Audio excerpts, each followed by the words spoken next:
Bonsoir à tous, bienvenue dans iWeek, toute l'actu Apple en live. Vous allez me dire, il n'y avait pas de son. Bah oui, c'est vrai, il n'y avait pas de son. J'espère que vous m'entendez et que vous êtes avec moi. On va saluer les copains qui sont au rendez-vous de ce soir pour ce 11e numéro d'iWeek saison 5. On est de retour sur les box, si tout va bien. Vous nous voyez à nouveau sur les canaux que vous connaissez, à savoir la Livebox d'Orange sur le canal 222, sur la Freebox canal 239 et sur la B-Box de Bouygues Télécom canal 127. On a eu un mois de novembre très compliqué techniquement. Désolé d'avoir eu ce périple aussi agité. Tout est en train de rentrer dans l'ordre et c'est tant mieux parce que je vous en dirai plus sans doute très vite. On va avoir une fin d'année fantastique sur Watch autour de la high-tech et du CES notamment. Salut les amis. Hello. Salut. Salut. Allez, petit tour de table. On va directement se rendre sur la Côte d'Azur pour saluer Ellie. Salut Ellie, ça fait plaisir de te revoir. Ben écoute Benjamin, je suis ravi d'être de retour. Bonsoir à tous. Tout va bien sur la côte où il fait un froid de canard, donc on n'est pas habitué. On essaye de survivre en mode hibernage. Bon, écoute, c'est un peu l'hiver partout. Ça, on va dire cette saison, c'est normal. Faut pas s'étonner qu'il commence à faire froid un 28, 29 novembre. 29. Hein, c'est ça. 29. Gilles, est-ce que tu aussi passé en mode hivernage, toi? Hivernage, c'est bien aussi, oui. Ouais. Bonjour tout le monde. Je voudrais faire un petit coucou, si tu me permets. Bien sûr. Dans le Nord, à Valenciennes, à la famille des Milena qui nous regarde et qui est entièrement équipée en Android. Donc on a 60 minutes pour les faire switcher. Oula. Voilà, ça c'est un bon défi. C'est un très bon défi pour cette heure qu'on va passer ensemble. Peut-être que François, tu vas d'ailleurs pouvoir y contribuer. Salut François. Salut Benjamin, salut à tous, très heureux de vous retrouver ce soir pour ce nouvel numéro d'iWeek. Et ben nous aussi on est très heureux. Tu en es à quoi? Ta deuxième semaine complète avec l'iPhone 10? C'est ça, là je termine la deuxième, ça fait déjà 15 jours, donc on prend beaucoup de bonnes habitudes et c'est vrai que, ce que je disais tout à l'heure en off, quand on repasse à l'iPad ça fait un peu bizarre. Pourquoi? Y a plein de ce qu'on me disait avec Ellie, les histoires de gestion, ne serait-ce que déjà Face ID, le fait de juste prendre le téléphone et de le déverrouiller, c'est quand même super fun, quoi. Et on perd vite les réflexes de Touch ID, quoi. Absolument. En fait, tu passes la journée à regarder l'iPad et il se déverrouille pas. C'est ça. J'y mets tout mon esprit. Hein. Bon, il paraît que ça va évoluer en 2018. Il paraît. Bon. Il paraît. Et les Chinois sont sur le coup. Les quoi? Les Chinois sont sur le coup. Ah, les Chinois. Pour fournir de l'OLED également à Apple, pas seulement Samsung. Je ne crois pas que tu aies eu le lien, mais donc ça devrait se généraliser, oui. Bon, je pensais plus à Face ID en l'occurrence, hein, plus qu'à l'écran. Oui. Mais je crois que c'est un petit peu lié, non? La suppression du bouton et... je pense que c'est lié surtout au côté plein écran, enfin, au fait qu'il n'y a plus de place pour mettre un bouton Home, quoi, tout simplement. Oui. Moi, je pense, parce que ce que j'ai lu, c'est que tous les iPads ou d'ailleurs les iPads n'auraient pas OLED au début, qui serait sans bouton Home. Et avec Face ID, c'est une quasi-certitude, mais je pense pas qu'Apple va fabriquer du 10 pouces ou du 12 pouces en iPad en OLED, ça coûte un peu cher quand même. Ouais. Oui, tu as raison. Je pensais à l'iPhone. Plus c'est grand, plus c'est cher, en général. C'est ça. Bon, je vais saluer aussi tous nos amis du mercredi soir qui sont au rendez-vous. Allez, on a pris avec quelques minutes de décalage ce soir, mais on est là et vous êtes là aussi. Je voudrais donc vous dire un coucou. Je vous rappelle que vous pouvez évidemment donc nous regarder sur les box, mais vous pouvez participer à cette émission via Twitter notamment et le hashtag que vous connaissez, iWeekTV. On est à l'écoute de vos messages, de vos questions, de vos réactions. Profitez-en. C'est volontairement... c'est une émission qui est volontairement interactive, qu'on ne fait pas sans vous. Donc on est à l'écoute de vos retours. On va saluer Frédéric qui nous dit: ça me fait plaisir d'être avec une équipe formidable et passionnée Apple comme moi, c'est sympa. Ça nous fait plaisir, évidemment. On va saluer Laurent Petit alias Mash to Hash, l'un des pseudos les plus compliqués à prononcer, mais j'aime bien. Il nous dit bonjour à tous, nickel sur B-Box. Voilà. Alain Massé, ok sur Box Orange. Joël Perron nous dit Hello World. C'est vrai qu'on est de retour après 3 semaines un petit peu confidentielles. Mais c'était intéressant. On a pu notamment travailler sur la version YouTube des lives, donc c'était bien, ça nous a permis de tester. Thierry Sainton est au rendez-vous, hello, toute l'équipe en fin de retour sur la Freebox. Il fait ce geste de joie manifesté avec l'avant-bras 3 fois. Et oui, iWeek TV, c'est le hashtag qu'il faut utiliser pour nous faire remonter vos messages. On est à l'écoute. Et Frédéric Tesson est là aussi. Voilà, tous les fidèles sont en train de se connecter, d'arriver pour qu'on discute ensemble pendant 1 heure de cette actu Apple qui est assez chargée finalement. Et on va commencer par un sujet qui nous concerne tous, en tout cas tous, si nous avons fait le pas vers High Sierra. Ellie, une faille de sécurité, c'est pas si fréquent dans macOS. Non, mais ça arrive et Apple a réagi extrêmement vite pour une fois, puisqu'on était un peu paniqué lorsqu'on a vu ce qui se passait. Il y a eu une solution qui est arrivée très très vite et finalement ça a été corrigé. Et en fait, pour vous résumer ça, parce qu'il y a une explication très technique, Guillaume aurait pu nous en faire une émission entière, je pense, c'est que on s'est aperçu, enfin quelqu'un s'est aperçu que si on avait accès à un Mac, que ce soit en local ou à travers le partage d'écran, il suffisait d'ouvrir les préférences système, créer un nouvel utilisateur et sans qu'il demande le mot de passe admin, taper root sans mot de passe et devenir root sur la machine, c'est-à-dire super administrateur. Ce qui vous laisse faire absolument tout. Donc tous les dossiers protégés, tout ce que quelqu'un ne peut pas accéder, un root accède. Ah oui, c'est le permis absolu sur un ordi, hein, le compte-route. Absolument. Et donc c'était un peu dangereux et donc il y a eu une parade quasi immédiate qui a été de dire, en fait, activez le compte root de vous-même et mettez votre propre mot de passe. Comme ça empêche que quelqu'un d'autre puisse le mettre. Et puis Apple a sorti un correctif de sécurité cet après-midi qu'ils vous conseillent vivement d'installer, mais ils ont dit que si vous ne l'installez pas, ils vont le pousser automatiquement dans toutes les machines High Sierra. Ce qui veut dire qu'ils savent faire aussi du Google. Même si vous ne le téléchargez pas, Apple va vous l'envoyer. Ouais, ça n'est jamais arrivé, ça. Jamais, c'est la première fois. Jamais. Ouais, c'est donc que c'est grave, enfin je veux dire, potentiellement c'est très grave. Il fallait passer par le... Gilles, ouais. Il fallait néanmoins passer par le compte invité et en supprimant la possibilité d'avoir un compte invité pour que quelqu'un puisse se connecter, on évitait provisoirement l'activation de la faille. Et en regardant, j'ai 2 machines, je me suis rendu compte qu'il y en avait une où le compte invité était supprimé et l'autre ne l'était pas. En fait, il y a un certain nombre de sécurités qu'on peut par défaut activer, auxquelles on ne pense pas systématiquement et qui sont de bonnes précautions.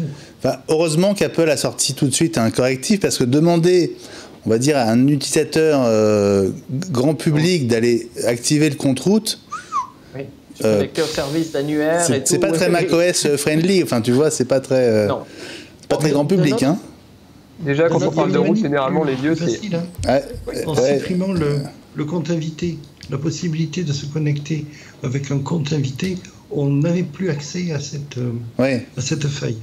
Ok, mais bon, je pense que la mise à jour, c'est quand même la meilleure des solutions. Et elle est arrivée très vite. Voilà. Et si Apple la pousse automatiquement, technologiquement, mais ça veut dire qu'Apple peut prendre le contrôle de nos machines finalement, ou c'est quoi qu'est-ce que ça implique ? il s'était gardé de nous dire ça. Hein. On savait qu'Android savait le faire, mais là, a priori, quand c'est vraiment critique, ils doivent être capables de pousser un truc, c'est-à-dire que dès qu'on est connecté en Wi-Fi, etc., et ben, ils peuvent envoyer ça dans le système. Et comme ça n'oblige même pas à redémarrer la machine, en fait, je pense qu'on s'en aperçoit même pas. Ah oui, il n'y a pas de redémarrage nécessaire. Ça, c'est... J'imagine que ça touche quand même aux couches assez basses du système. En général, ils font un redémarrage. Après, c'est juste une histoire de mot de passe, donc si ça se trouve, il y a juste un patch qui est appliqué et puis c'est tout, je pense. D'accord.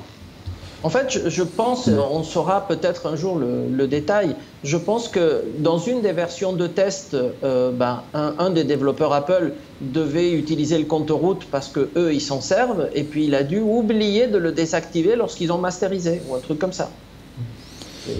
Ouais. C'est très bizarre. Ça rejoint quand même une discussion qu'on avait il n'y a pas très longtemps, qui confirme quand même qu'il y a potentiellement de plus en plus de failles et de bugs. J'ai pas l'impression qu'on en avait autant et d'aussi graves jusqu'à il y a quelques mois. Est-ce que c'est votre impression aussi? Je pense qu'il y a aussi peut-être pas mal de problèmes liés aux modifications de la gestion de fichiers APFS. Je pense que ça a dû toucher à ça aussi à un moment ou à un autre. Oui. Quoi, sans doute.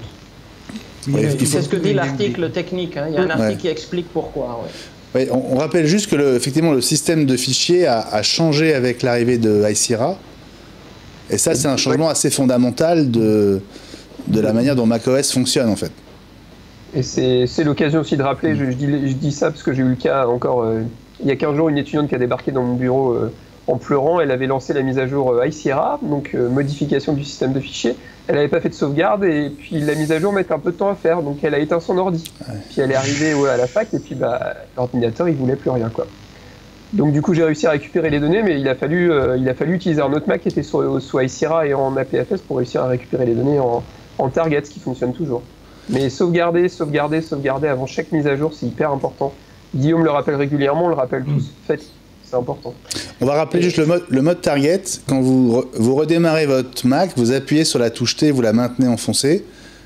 Et en fait, votre Mac devient un simple disque dur finalement que vous pouvez voir à travers un autre Mac en reliant les deux en fait. Je suis un peu trop technique pour ce coup-là, désolé. C'est exactement ça. Voilà. Et ça permet de pouvoir récupérer les données. Ce qui lui a sauvé la mise. Voilà. D'ailleurs, en fait, François, un jour on devrait faire un sujet sur les outils de récupération de données sous High Sierra, parce qu'en APFS, les anciens utilitaires, ils ne marchent plus comme avant. Donc si tu as qui marche bien, ça serait bien qu'on en parle. Hein. Ah oui, et puis alors, je ne sais pas si ça vous est arrivé, mais moi j'ai un iMac en Fusion Drive qui a planté. En tout cas, il n'y avait aucun outil de récupération. Aucun. Si tu n'as pas de sauvegarde, c'est terminé. Tu passes à autre chose. Alors moi, j'avais eu l'occasion de tester ça sur un Mac Mini sur lequel j'avais fait un Fusion Drive. Je montais un des deux disques durs en USB dans un boîtier USB, il ne se passait rien. Par contre, si je montais les deux disques durs en USB, là, la partition Fusion Drive réapparaissait en entier. Donc le fonctionnement du Fusion Drive est vraiment hyper spécial, opaque. Hyper opaque. Et je ne comprends toujours pas qu'Apple n'ait pas sorti son propre outil de récupération de données pour les Fusion Drive. Étant donné que maintenant, en plus, on va dire que ça devient une sorte de... Il se généralise le Fusion Drive. Sur les iMac. Ouais. Ça fait du monde quand même. Je sais pas. Il y a un vide que je ne m'explique toujours pas. Ça a l'air de déranger personne jusqu'au jour où on a un plantage et là on est vraiment... on est marron quoi. Bref. À propos de débutants, on parlait de mettre les mains dans le terminal, passer en mode route, activer le mode route, etc. Justement, Apple pense aux débutants. Est-ce que vous avez vu ces vidéos qui viennent d'arriver? Oui, c'est une chaîne sur YouTube maintenant qui est destinée en fait aux débutants et qui explique des petites astuces de base qu'on connaît tous, mais qui sont bien pratiques maintenant qu'ils les ont rajoutées, parce que ça permet d'indiquer ça à certains utilisateurs et éviter que nos techniciens passent leur journée à expliquer la base de la base de la base, même si c'est un peu notre métier, mais bon, des fois, c'est vraiment très basique, quoi, hein, donc c'est bien s'ils peuvent s'auto-former. Donc c'est une bonne chose. Ton micro, Benjamin. Il y en a combien des vidéos? Je les ai pas comptées. Elles sont accessibles par la chaîne d'Apple France aussi, ce qui est particulier, ils ont réagi de suite. Thierry nous envoie un message par Twitter, un message d'excuses où j'ai rarement vu, je ne sais pas ce que vous en pensez, rarement vu Apple s'excuser aussi platement après une erreur. Absolument. Alors, effectivement, merci Thierry. En fait, le message en anglais dit, si je ne me trompe pas, la sécurité est une priorité absolue pour chaque produit Apple et de manière regrettable, nous sommes pris les pieds dans le tapis, c'est comme ça qu'on peut le traduire, avec cette diffusion, avec cette version de macOS. Quand nos ingénieurs sécurité ont été prévenus de ce souci mardi après-midi, nous avons immédiatement commencé à travailler sur une mise à jour qui bouche ce trou de sécurité. Ce matin, à 8h du matin, la mise à jour est disponible à télécharger et plus tard dans la journée, elle s'installera automatiquement sur tous les systèmes qui font tourner la dernière version 10.13.1 de macOS High Sierra. Nous regrettons grandement cette erreur et nous demandons aux utilisateurs Mac de nous excuser à la fois pour avoir diffusé cette version vulnérable et pour les soucis qu'elle a causés. Nos clients méritent mieux. Ils fournissent le fouet, hein. Et nous réalisons un audit de nos processus de développement pour éviter que ceci arrive à nouveau. Waouh. Effectivement, ça va ronfler. Alors il y a deux choses. Premièrement, heureusement que Apple n'est pas en Corée du Nord parce que sinon ça aurait été un massacre. Mais je pense qu'il y a au moins un ingénieur qui a dû être viré discrètement. Ah oui, là c'est. Parce qu'Apple il pardonne pas trop ça. Ouais, donc ça veut bien dire que c'est pas un petit bug là qui a été mis à jour. Ouais. En fait, c'est un petit bug, mais avec des conséquences énormes, parce que root, c'est vraiment l'utilisateur ultime. C'est vraiment, s'il y a un truc qu'il ne faut pas faire, c'est la faille de sécurité absolue. Si tu es root, tu peux absolument tout faire sur la machine, mais tout. Oui, absolument. Je saluais Frédéric Tesson tout à l'heure. Il nous regarde ce soir en direct sur l'appli Apple TV. Si vous avez un Apple TV, téléchargez donc l'appli Watch. Elle est gratos. Et vous nous aurez sur votre télé dans de très bonnes conditions. Et vous aurez aussi accès au replay. C'est sympa de le rappeler. On continue à dérouler. Pardon. Il y a un utilisateur qui nous a dit que tu devrais demander à être sur Molotov. Figure-toi que ça fait longtemps qu'on leur propose et qu'on est en contact. Voilà. D'accord. Voilà. J'espère que ça va se faire. On l'espère tous. Surtout avec ce qu'on prépare. Bon, allez, j'arrête le teasing parce que je peux pas vous en dire plus pour l'instant, mais bientôt. Faire tourner Windows 95 sur son iPhone 10, quelle drôle d'idée. Oui. À quoi ça sert? Alors ça sert à jouer à certains jeux. Voilà. C'est ça. Mais des jeux d'il y a très longtemps. On peut jouer au démineur. Quoi, François? Non, je dis on peut jouer au démineur sur iPhone 10, ouais, trop bien. Génial. Bon, mais comment on fait pour faire tourner Windows 95 sur un iPhone 10? En fait, il y a justement un émulateur qui permet de faire tourner des anciens jeux et qui, entre autres, permet de charger une image. Bon, Microsoft, ça fait très longtemps qu'ils ne le supportent pas, donc je pense qu'ils s'en fichent. Qui permet de faire tourner une image de Windows. Et quand on voit donc, dans cette vidéo, le résultat n'est pas si mauvais, en fait. C'est-à-dire c'est vraiment fluide. Et le jeu est fluide aussi. Donc, à part ça, bon, on peut se rappeler ce qu'on faisait quand on était petit, mais ça n'a pas d'autre intérêt. Voilà, c'est rigolo. Oui. Mais ce qui est drôle, c'est que si on le joue et si on le monte sur son iPhone 10, c'est pas une vidéo de l'interface, c'est vraiment Windows 95 qui tourne. Absolument. C'est ça qui est marrant. Mais ce qui est fou, c'est que c'est un Windows 95 du coup qui est tactile et qui fonctionne sur un écran d'iPhone 10, donc sur un écran OLED et tout. Je pense que Bill Gates ne rêvait pas de ça, même dans ses rêves les plus fous, quoi. Gilles, ça te trouble pas un peu, ça? Ben, ça me désole. Enfin, quoi, ça ouvre des perspectives où je pourrais reprendre Silent Hunter ou des jeux comme ça, où je ne sais pas si vous vous souvenez des norms, c'est-à-dire des créatures. Les normes, alors vas-y, rappelle-moi. Les jeux des créatures. Vous aviez des œufs qu'on mettait dans un incubateur et vous aviez une petite créature qui avait à peu près 3 ans d'âge mental qu'il fallait éduquer et élever. Fin des années 90, c'était très très à la mode, sur PC en particulier. Donc tu es en train d'avouer que tu utilisais un PC il y a 22 ans. J'ai utilisé également un PC. Ah mon Dieu. Ça permet de savoir pourquoi. Il faut. Je pense qu'il faut intervenir, non? Ouais, on va aller le voir, on va lui expliquer. Non, on a tous des passages difficiles, Gilles. On peut pas t'en vouloir. Bon, en tout cas, c'est marrant. C'est un émulateur en fait. Ouais, c'est un émulateur de jeu, c'est ça qui est bizarre. Mais bon. Mais tu sais, là, c'est la nostalgie, c'est ce côté vintage qui marche bien, hein. Mais oui. Non, mais le plus fou, c'est qu'on le trouve sur l'App Store, c'est-à-dire c'est une appli approuvée par Apple. Bon, ils ne leur ont pas dit que ça faisait tourner Windows, mais quand même, il est sur l'App Store pour le moment. Depuis qu'on en parle, à mon avis, ils vont l'enlever. Mais du coup, il faut acheter une licence Windows 95 ? Je crois pas. Non, il doit y avoir un ISO que tu trouves sur Internet. Non, tu peux pas l'acheter puisqu'il ne supporte plus. J'adore. C'est toujours les questions qui font rire François, ça.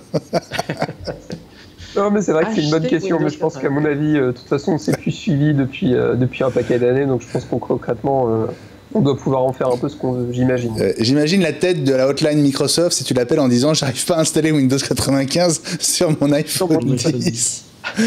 Ça doit être marrant. On est toujours à votre écoute hein, sur Twitter avec le hashtag iWeekTV. Je vous sens un petit peu éteint là, mais on est de retour, ça y est, c'est reparti.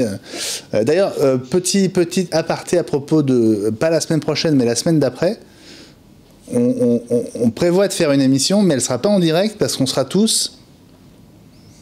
devant la guerre des étoiles, avec nos sabres laser. Cinéma, oui. Voilà, vous ne nous en voudrez pas, mais le mercredi 13 au soir, nous avons déjà bloqué notre soirée. Voilà. Exceptionnellement, on ne sera pas là, mais on fera en sorte quand même de vous proposer une émission.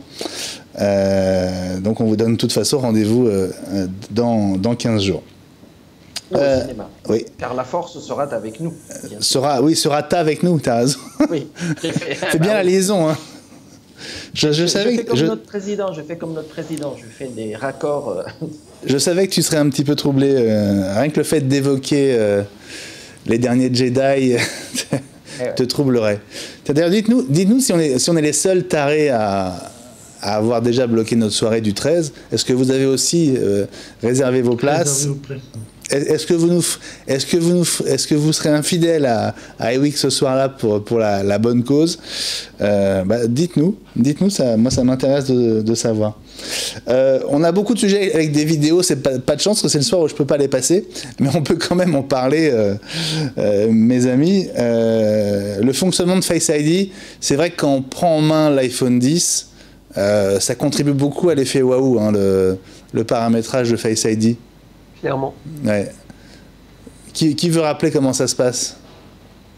En fait, il y a 30 000 points qui sont projetés par la caméra TrueDepth et qui sont analysés en retour. Donc c'est ce que montre la vidéo, qui est un peu spectaculaire parce qu'elle est faite un peu dans une pénombre et avec un système infrarouge. Et donc on voit toute cette myriade de points qui se posent sur le visage de l'utilisateur et qu'on ne sent pas du tout, hein. Quand on prend l'iPhone en main tous les jours, on ne sent pas ces 30 000 points qui viennent vous chatouiller. Mais en fait, c'est très spectaculaire. C'est de la lumière, d'autant que nous aussi, nous émettons de l'infrarouge avec la chaleur corporelle. Et donc, il fallait une caméra infrarouge pour percevoir cette projection de points. C'est l'équivalent de ce qu'on avait vu pendant la keynote. Oui, mais ce qu'il y a, c'est que là, pour une fois, ils l'ont vraiment mis en lumière, si j'ose dire, Oui. car ils le font dans l'obscurité, mais c'est assez joli. Ouais.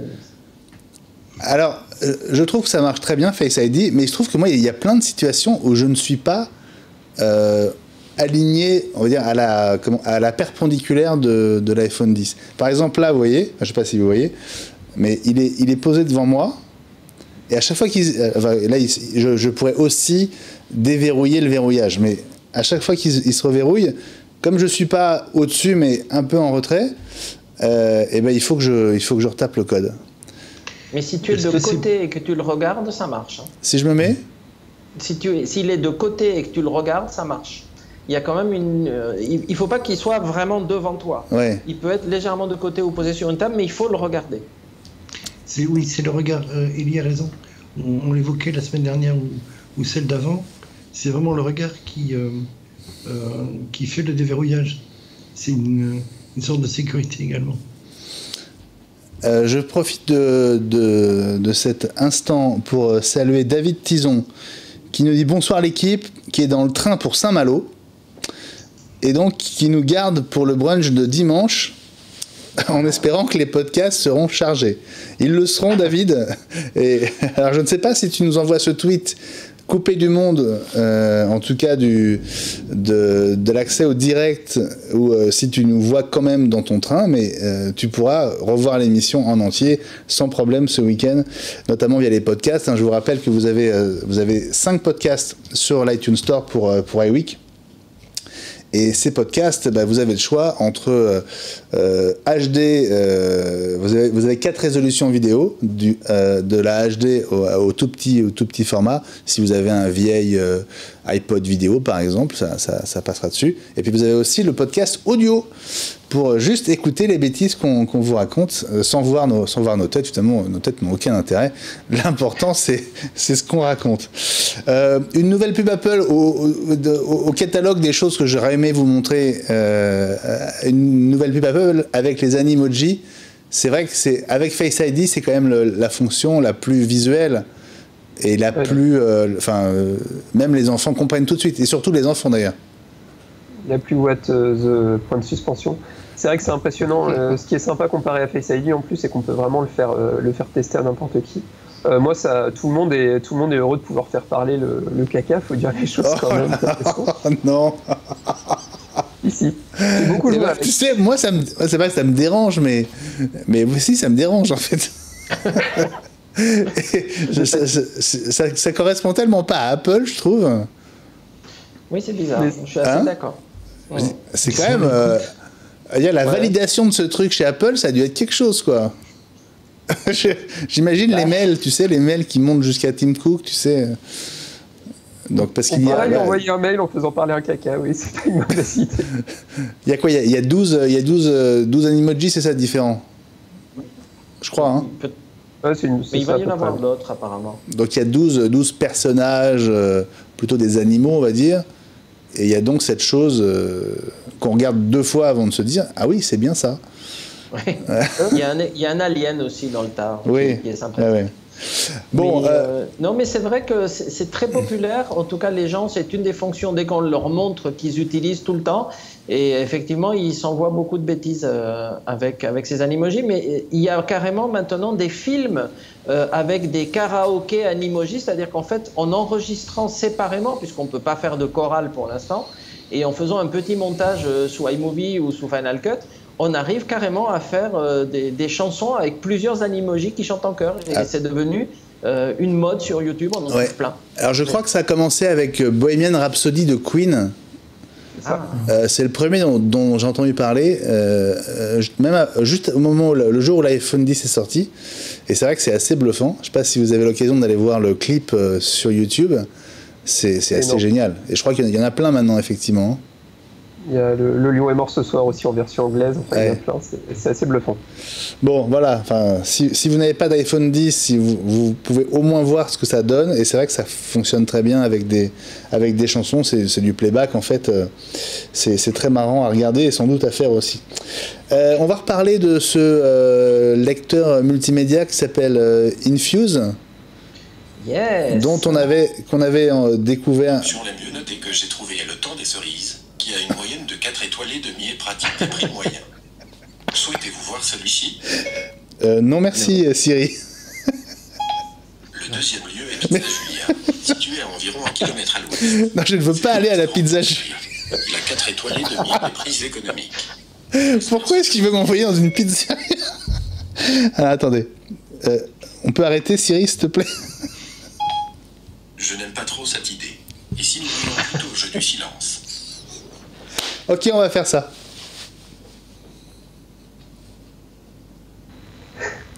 Bon, je crois que il y a pas seulement des bugs dans macOS. Alors, ça m'était jamais arrivé que Siri se manifeste tout seul. Parce que je pense pas l'avoir activé. Moi, ça m'est arrivé pendant un cours. Hein? Il est de plus en plus présent, oui. C'est excellent. Bon, si Siri veut bien qu'on continue, on va continuer. Et je suis toujours à votre écoute sur Twitter avec le hashtag iWeekTV. Mais vous êtes tous armés, j'imagine. Hein, vous avez tous les messages qui remontent aussi. Oui. Je sens, Ellie, que tu es prêt à dégainer ton smartphone. Alors parle-nous de cette mise à jour de Infuse avec des nouveautés.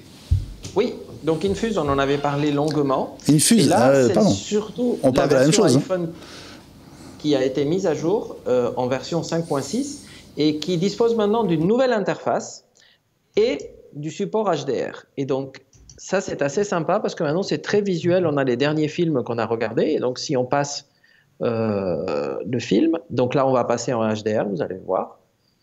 Et normalement. Hein.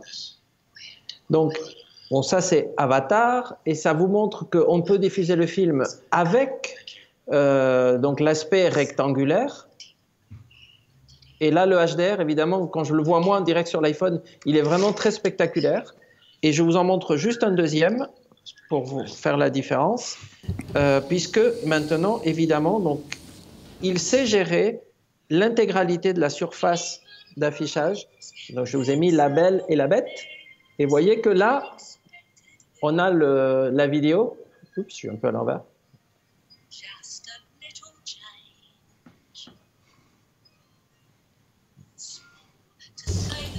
Voilà. Et juste un dernier point là-dessus. Passe pas les extraits trop longtemps parce qu'on va encore on va se faire remarquer. Alors que c'est pas du tout le but. Non. Et donc juste un dernier point. On peut maintenant très facilement dans cette nouvelle fonction qui s'appelle bibliothèque prendre un film qui est sur votre NAS, dire enregistrer et il le copie sur votre iPhone ou votre iPad, ce qui fait que vous pouvez le regarder facilement lors de vos déplacements. D'accord. Bon, ça reste une appli très, très intéressante hein, pour les gros consommateurs de vidéos sur iPhone notamment et sur iPad. Oui, ce qu'on avait dit aussi, c'est que ça va récupérer automatiquement les sous-titres de opensubtitle.org. Donc en fait, si on télécharge des films en anglais ou si on achète des films en anglais, on peut avoir les sous-titres dans n'importe quelle langue quasiment en temps réel. Donc plutôt que de les chercher, c'est lui qui va les chercher et qui les affiche. Et ça, c'est pas mal. Tout ça à partir de contenus originaux, bien sûr. Bien sûr. On ne le répétera jamais assez. Bon, et en tout cas, Ellie, excuse-moi parce que tu essayes de nous impressionner là, avec ta mise à jour d'appli, mais enfin, t'es en 4K, mais c'est complètement dépassé la 4K. Maintenant, on est en 10K. Mais oui. Et oui, la nouvelle norme HDMI. Ouais. Donc, maintenant, 2.1. Ouais. 2.1, absolument. Et donc, ça supporte deux choses. Le 10K, et il y avait une très jolie image qui montrait à quel point le 4K est ridicule aujourd'hui par rapport au 10K. Moi, je connaissais le 8K au Japon, mais le 10K, c'est encore pire, enfin, ou mieux. Et le HDR dynamique, je ne sais pas ce que c'est, mais c'est mieux. Donc... Alors, le HDR dynamique, je t'avoue que je ne sais pas non plus ce que c'est. Le HDR, pour l'instant, il y a deux normes qui sont en concurrence. Il y a le Dolby Vision et le HDR10, de mémoire. Ça. Le HDR dynamique, je ne sais pas. C'est un bon sujet pour Broadcast Time, mais je ne sais pas. Mais je crois qu'au CES, on va beaucoup en parler. Du HDR ? Si jamais il y a un téléviseur 10K au CES, aussi. Hein. Ah, écoute, il y a du 8K depuis plusieurs années, Oui. Et si la norme évolue vers le 10K, je pense que c'est qu'il y a au moins du 10K dans les, je pense. Dans les couloirs. Oui. Mais c'est bien, comme tu seras au CS, tu pourras nous raconter.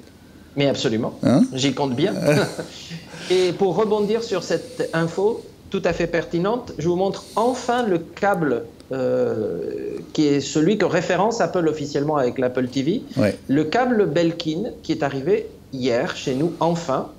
Et donc ce câble que je n'ai pas testé, qui est à côté de moi, mais je vous en parlerai plus en détail la semaine prochaine, il a toute une série de choses sympathiques. Donc il y a marqué compatible Apple TV 4K, ce qui est bien.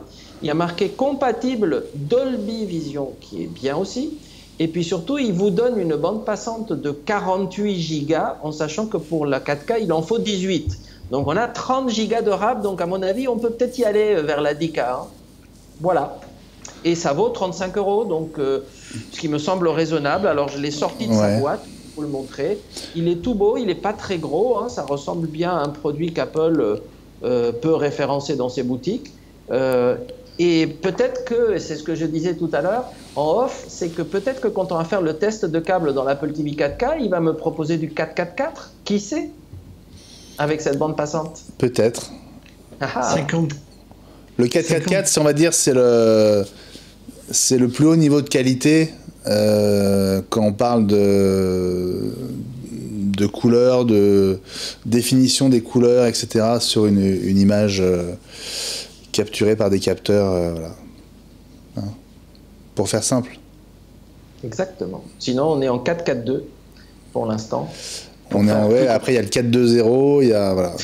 Si vous avez des caméscopes, si vous tournez avec un iPhone, si vous tournez avec des très très très belles caméras, vous avez ces différents niveaux de qualité qui vont avoir un intérêt, notamment si vous voulez faire de la post-production, du travail sur fond vert, des effets spéciaux, des détourages. Voilà. Plus vous êtes proche du 4.4.4, plus vous avez cette précision, cette finesse dans l'image qui vous permettra de récupérer le moindre détail pour pouvoir travailler l'image, justement. Merci Elie pour cette précision. Et ce câble, effectivement, ça me rappelle, tu sais, les débuts du HDMI. Et je me souviens des câbles, je crois qu'il m'était arrivé d'acheter un câble l'équivalent de 100 € à l'époque, pour les premiers appareils HDMI pour lesquels on avait besoin d'acheter un câble. C'était une boîte énorme à fermeture magnétique. C'était incroyable. Monster, on faisait des fabuleux. C'était des câbles. Il fallait carrément être deux pour les déplacer, mais carrément. Mais c'est vrai qu'ils étaient blindés, ils étaient très lourds. Bon, après, très honnêtement, sans doute bien meilleur que de mauvais câbles HDMI chinois qu'on peut acheter aujourd'hui sur Internet, mais le prix était très très élevé. Je crois même 100 €, je pense que j'étais en dessous de la vérité, et il en fallait plusieurs pour une installation. Donc il y avait un budget câble à l'époque qui était énorme. Donc 35 €, on est revenu à des niveaux raisonnables pour des câbles de qualité en tout cas. Oui. Ça c'est sûr. Tiens, on va reparler de l'iPhone avant sans doute de refaire une parenthèse sur l'iPhone 10. Dans le reste de la gamme, il y a le SE qui pourrait changer de génération en début d'année. François, c'est ce que tu as repéré ? C'est ce qui a été évoqué. Alors ça, c'était sur l'actu de la semaine dernière. On évoque de plus en plus une petite mise à jour de l'iPhone SE. Alors je ne sais pas trop vers quoi on tend. Je pense qu'on restera quand même sur du Touch ID. Ça m'étonnerait qu'ils migrent toute la gamme directement avec du Face ID. Maintenant, je pense qu'un petit push-up, comme on dit, en matière de processeur et de mémoire, ça pourrait être un plus quand même sur ce téléphone qui se vend toujours beaucoup. Oui. Ouais, tu confirmes, Elie, toi qui es directement concerné ? Absolument. Le SE est encore un des téléphones qui se vend bien. Bon, bien sûr, il y a en ce moment l'iPhone 10 qui est un peu la vedette absolue pour les cadeaux de Noël, entre autres. Mais le SE continue à bien se vendre parce qu'en plus, il reste à un prix promotionnel qui n'est pas son prix officiel, de 369 € au lieu de 429 qui est son prix officiel. Ouais. Et à 369 €, c'est juste magique quoi, comme téléphone. C'est la puissance d'un 6S. Alors, rappelle-nous quelle capacité on a pour le prix. 32 à ce prix-là, et pour 100 € de plus, 128. 128. Ce qui reste quand même tout à fait raisonnable, hein, parce que ça fait du 400 et 469 si je ne me trompe pas, pour un 128 Go quand même. C'est très plutôt bonne sympa. Tu disais que pour les cadeaux de Noël, les clients que tu vois vont vers l'iPhone 10, c'est-à-dire on n'est pas en dehors des prix d'un cadeau de Noël avec l'iPhone 10 ? Ben écoute, apparemment, en tout cas sur la Côte d'Azur, non, parce que on a vu une cliente, descendante d'un célèbre peintre, donc je ne vais pas citer son nom, mais qui a décidé d'offrir à toute sa famille un iPhone 10, et donc elle est venue. Mais vraiment. je suis peut-être de sa famille finalement. Bah, écoute. Elle en a acheté combien ? Là, pour démarrer, elle en a pris 4, mais elle a dit qu'elle allait revenir. Tiens, alors tant qu'on y est, puisqu'à chaque émission on fait un point un peu sur les stocks et sur l'état de l'équilibre entre l'offre et la demande, est-ce que tu as pu livrer tous les iPhone 10 qui avaient été commandés avant leur arrivée ? Quasiment, oui, quasiment. Ah, pas tous ? Pas tous encore ? Alors, il reste peut-être, il faudrait que je fasse le point, mais il reste peut-être, mais on a des commandes pratiquement tout le temps aussi. Ceux qui avaient commandé par rapport à une livraison de 3 novembre, oui. Mais on a eu des commandes évidemment tous les jours après. Je pense que maintenant on a du stock sur à peu près tous les modèles, sauf le 256 Go gris sidéral, qu'on reçoit quand même au moins 2 fois par semaine. C'est-à-dire qu'aujourd'hui, sur les 3 autres modèles, ils sont en stock, les gens peuvent passer n'importe quand et repartir avec. Sur le gris sidéral, si tu le commandes le lundi, tu as des chances de l'avoir pour le mercredi, jeudi. Donc c'est en tout cas dans la semaine. Dans cette capacité-là aussi ? Oui. C'est le seul que je n'ai pas en stock. D'accord. Mais on a au moins 2 livraisons par semaine avec des modèles. Évidemment, comme les gens les ont réservés au fur et à mesure, ils arrivent, ils repartent. Donc, j'arrive pas à les stocker, mais les 3 autres, oui, ça commence à être bon. Et alors, dis-nous, comment est-ce que l'affluence, on va dire, ou la demande évolue ? On se souvient de ce que ça avait été au moment des précommandes et de la dispo officielle. Est-ce que c'est toujours un rythme soutenu ou est-ce que la demande a chuté parce qu'on est presque 4 semaines plus tard ? Bon, ça a un peu chuté forcément, mais maintenant il y a une deuxième vague de personnes qui au départ se sont dit non, il ne sera pas disponible, ou alors qui ont vu des délais énormes et qui téléphonent en disant quand est-ce que vous allez en avoir ? Et on leur dit mais on en a en stock. Ah bon, mais je peux passer tout de suite ? Bah oui. Ah bon, donc du coup il y a à nouveau un intérêt. Et il y a un intérêt qui est tellement soutenu qu'il y a une vague de vol d'iPhone dans tous les APR et je suppose aussi dans les Apple Store, mais Apple ne communique pas. Mais nous, on s'en est fait voler 2 le week-end dernier, coup sur coup. Alors, comme c'est des appareils de démo certes, mais qu'on paye, pour arriver à récupérer 2000 et quelques euros d'appareils volés, c'est chaud. Et on a trouvé à ce moment-là des petites failles de sécurité qu'on essaie de combler, mais même si on se fait engueuler par l'équipe de marketing Apple, au bout de 2 iPhones volés, on les a retirés de la table d'exposition et on les a mis sous clé. On a passé une après-midi à réaménager une vitrine pour pouvoir tous les présenter en autodémo sur leur socle, etc., avec les caractéristiques. Mais on ne peut pas les toucher sans qu'il y ait quelqu'un de chez nous qui le sorte de la vitrine pour le mettre entre les mains des clients. Et on s'est rendu compte à ce moment-là, j'essaye de convaincre Apple, qui ne m'écoute pas d'ailleurs, que c'est même plus qualitatif parce que la personne demande des iPhones, on leur montre la gamme, on ouvre la vitrine, on sort le produit, on le met entre les mains du client. C'est mieux, c'est comme ce qu'on faisait avec les Apple Watch au début. Moi, je trouve l'expérience d'achat bien meilleure. Et bon, pour l'anecdote, vol le samedi, on a réussi avec Localiser mon iPhone à en repérer 1 sur 2. Le lundi, il était dans le sud de Madrid. Donc, il a voyagé vite, celui-là, pendant le week-end, et on l'a repéré dans un centre commercial dans le sud de Madrid, et depuis, plus jamais. D'accord. Est-ce qu'on peut rappeler ce qui arrive aux iPhones volés ? Normalement, en principe, ils sont... comme ils sont activés et que nous, on met Localiser mon iPhone en marche sur tous nos produits, la personne peut le reformater, mais si elle n'a pas notre identifiant et notre mot de passe, elle ne peut pas l'utiliser. Donc, à part l'utiliser pour des pièces détachées, mais pas la carte mère, elle ne peut rien en faire. C'est ça. Maintenant, il y a eu une petite faille de sécurité, puisque ces iPhones sont gérés automatiquement par Apple. Il y a un nouveau système qui est arrivé à la rentrée et qui maintenant a été déployé chez tous les APR. Et il y a une petite faille, parce que c'est un système qui est très intéressant, qui permet à Apple de mettre à jour les iPhones au niveau du contenu et au niveau du système sans qu'on y touche. Donc on arrive le matin, il a fait la mise à jour en 10, 11, 3, ou peu importe. Et ça, c'est plutôt sympa, sauf qu'il y a un petit bug. On parlait tout à l'heure des bugs Apple en ce moment. Il y a un bug un peu très embêtant, qui fait que c'est d'ailleurs pour ça qu'on les a mis sous clé. C'est qu'Apple décide de faire la mise à jour sans nous prévenir. Et pour faire la mise à jour, on a appris qu'Apple est capable de désactiver à distance localisée mon iPhone sans connaître notre mot de passe. Et ils font la mise à jour, mais ils oublient de remettre localiser mon iPhone. Et là, il ne faut pas le mot de passe, il suffit de faire on. Là, ils ne le demandent pas. Et donc, on s'est retrouvé avec tous nos iPhones et nos iPads qui étaient déverrouillés et que donc les gens pouvaient voler allègrement. Ce qui fait que tous les matins, et voire même 2 fois par jour, on fait le tour de tous les iPhones et les iPads. On vérifie que ce soit bien verrouillé et qu'il n'y ait pas eu de mise à jour surprise. Et donc, on a signalé le bug et on espère qu'ils vont le corriger parce que sinon, à ce prix-là, c'est sûr que c'est chaud, quoi. Ouais.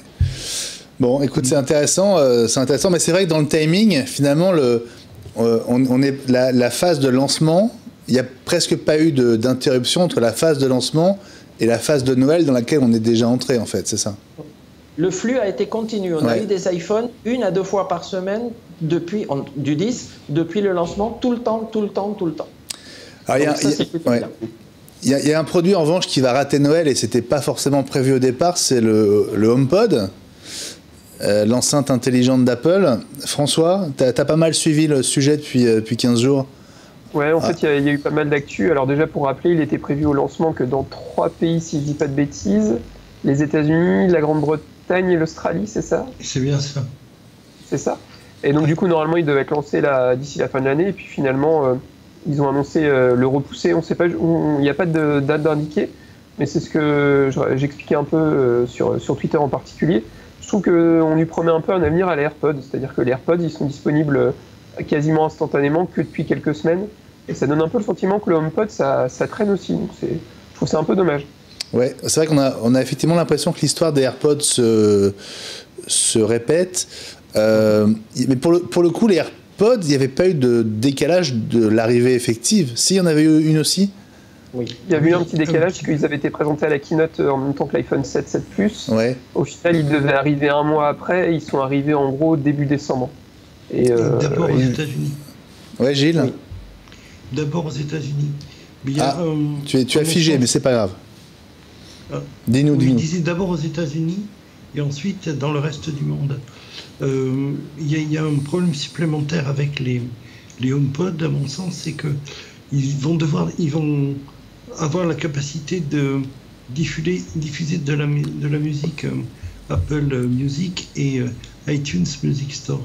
Or, ces contenus ont fait l'objet d'accords spécifiques avec les majors du disque, et puis au niveau des ayants droit, pays par pays. Et il faut renégocier ces accords avec ce nouvel appareil, puisqu'on avait droit, vous vous souvenez, à 7 ou 5 iPhones différents ou iPods différents et un certain nombre de Macs différents, 5 aussi si ma mémoire est bonne. Donc il faut faire rentrer le HomePod dans le parc et ça se négocie, il y aura des contreparties. Sachant qu'en plus, le fait que Siri doit fonctionner dans un environnement bruyant, avec une spatialité de 360 degrés, ça doit poser des problèmes. Ce sont des pays de droit anglais à copyright, mais également de langue anglaise. Il va falloir attendre vraisemblablement de pouvoir faire fonctionner la version spécifique de Siri.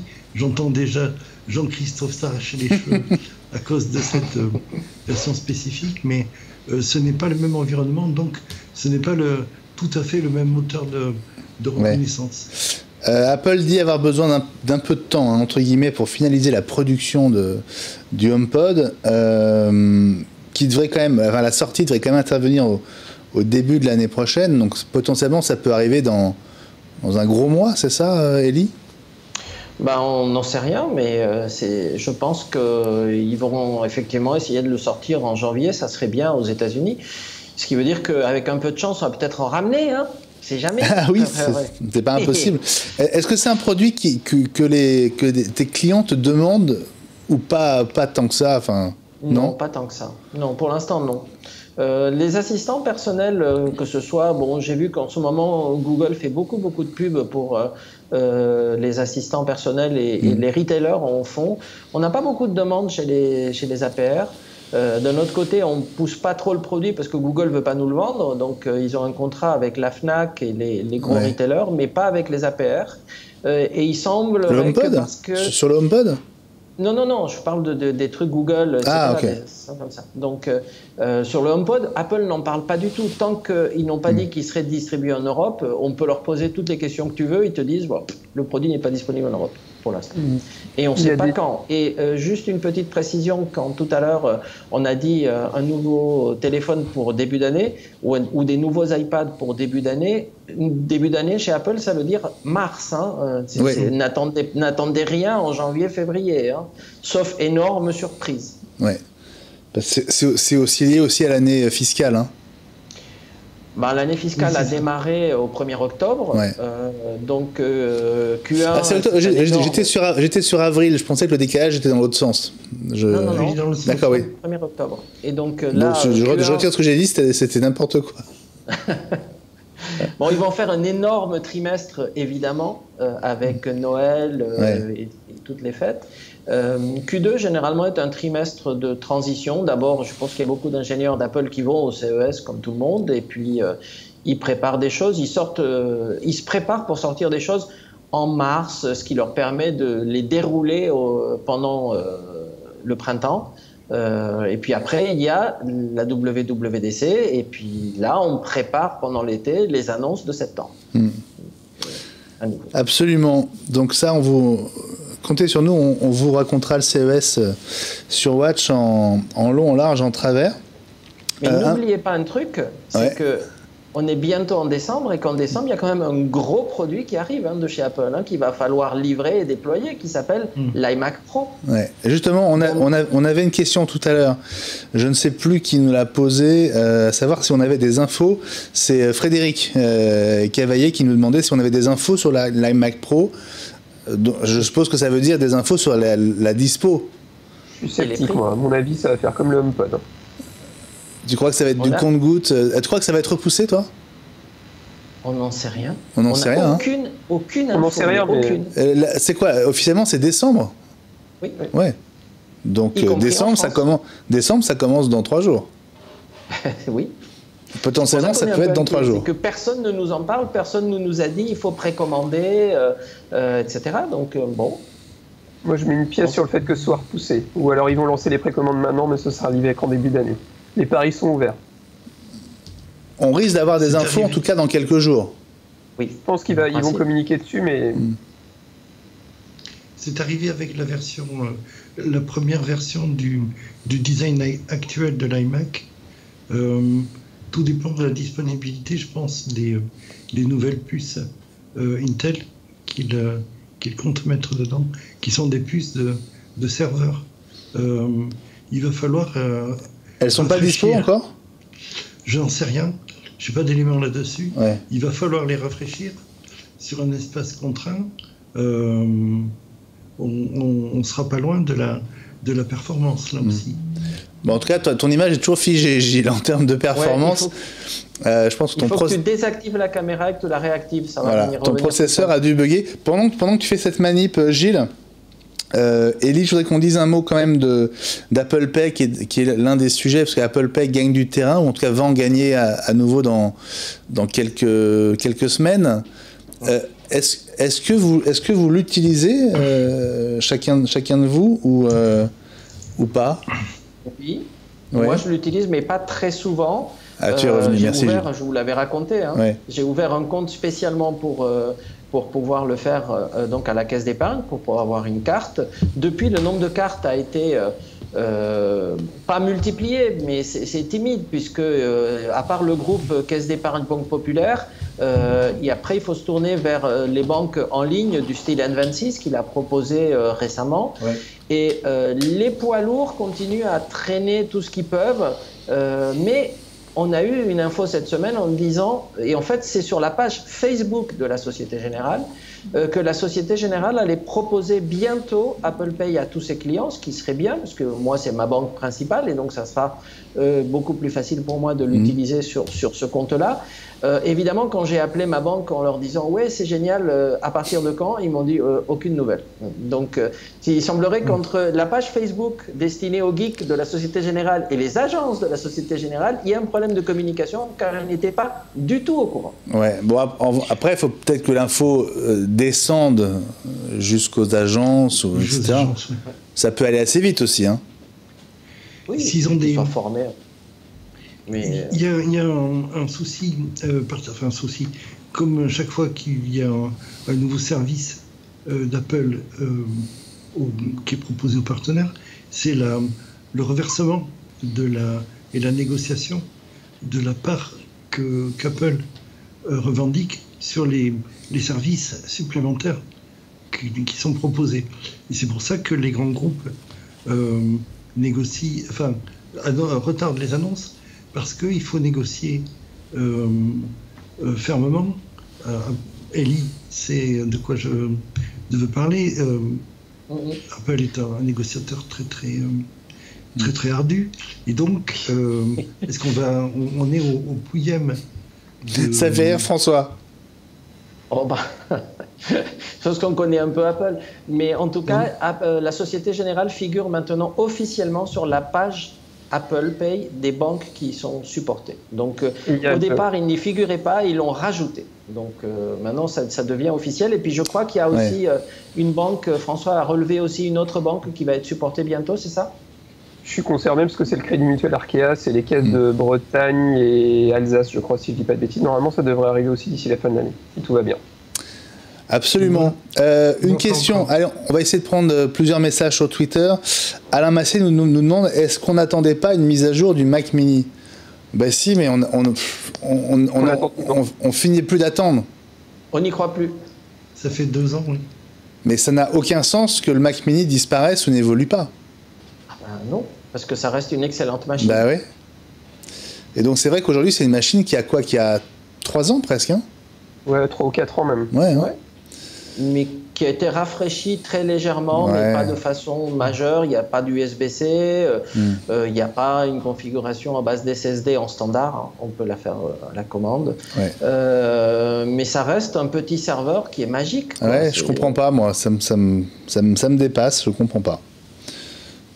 Apple est concentré sur des volumes beaucoup plus importants, c'est clair. Un peu comme on a un petit message Twitter en disant que le plus fun c'est de payer avec l'Apple Watch. Je confirme, je m'éclate à chaque fois que je passe à Carrefour, je paye avec la montre rien que pour voir la réaction des caissières qui pourtant ont les séparateurs entre clients. Ce sont tous des pubs Apple Pay, hein. Donc à mon avis au bout de la journée ils en ont vu quand même quelques-uns, mais à chaque fois qu'on paye avec la montre, ça c'est une réaction qui vaut son pesant d'or, donc on vous la conseille, voilà, essayez. Bon les amis, il va être l'heure de se quitter. L'heure passe toujours très très vite. Je suis sûr que Céline serait d'accord avec moi. Merci beaucoup d'avoir été là. On salue Thierry Sainton qui se console de l'absence de HomePod en testant Google Home. Et c'est vraiment bluffant, nous dit-il. Alors c'est vrai, mais avec quelques limites je trouve. Thierry qui précise que pendant le Black Friday, il s'est vendu un iPhone 10 toutes les 17 secondes. Soit 6 millions d'exemplaires en 4 jours. Je ne sais pas si c'est un chiffre officiel d'Apple. C'est des chiffres qui ont circulé aujourd'hui, mais je ne suis pas sûr que ce soit officiel. Ouais. Et puis, Mehdi nous demande à quand une mise à jour de l'appli Watch pour iPhone 10. dès que possible, Mehdi, c'est promis, on va s'en occuper. Merci beaucoup les amis d'avoir été au rendez-vous de ce 11e numéro d'iWeek saison 5. On se retrouve très vite sur Watch où les programmes continuent. Passez une très bonne soirée, une très bonne journée. Et si vous êtes avec nous en ce mercredi soir, ne ratez pas Ciné Watch en direct, toute l'actu ciné d'aujourd'hui avec les films en salle. C'est à 22h avec l'équipe habituelle. Merci à tous les amis, passez une très bonne soirée et à très vite. Ciao. Salut à tous. À bientôt.